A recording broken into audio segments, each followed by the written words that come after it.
Mr. Marston, I've been hearing about your plans. Have you, Miss McFarland? Yes, from Lee Johnson, to settle here and build a life for yourself.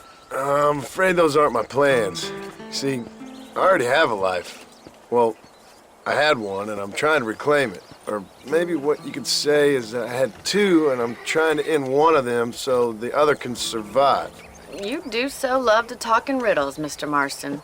Do you do that, I wonder, as a substitute for having anything interesting to say? Probably, Miss McFarland. Oh, call me Bonnie, you fool. Call me Bonnie. Miss McFarland, I'm married.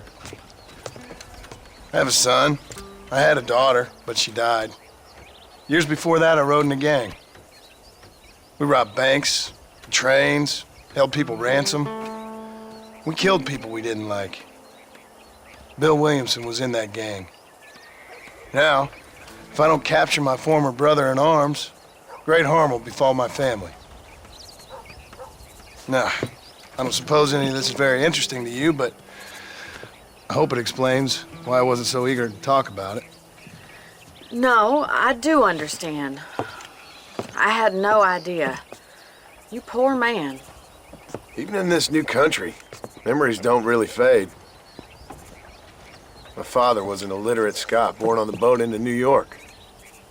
He never saw his homeland, but to hear him talk about it, you'd imagine he only ever ate haggis and wore a kilt.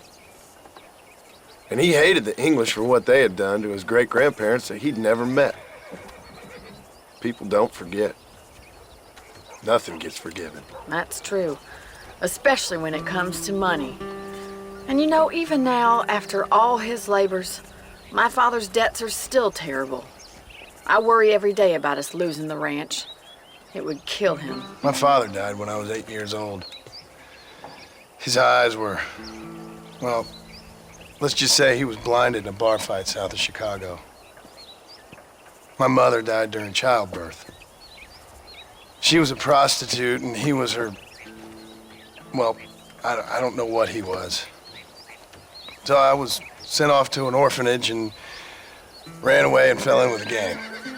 My word. What a difficult life you've lived. The leader of the gang taught me how to read, taught me how to see all that was good in the world. He was a great man in a way. But you killed people. Sure.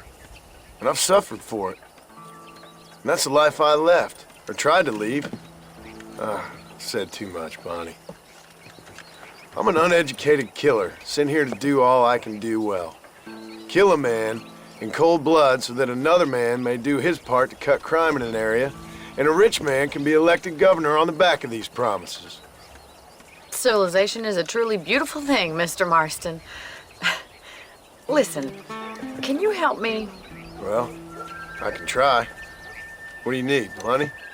No, nothing so complicated. I need an extra hand to take out the herd to pasture. Sure. Point me in the right direction.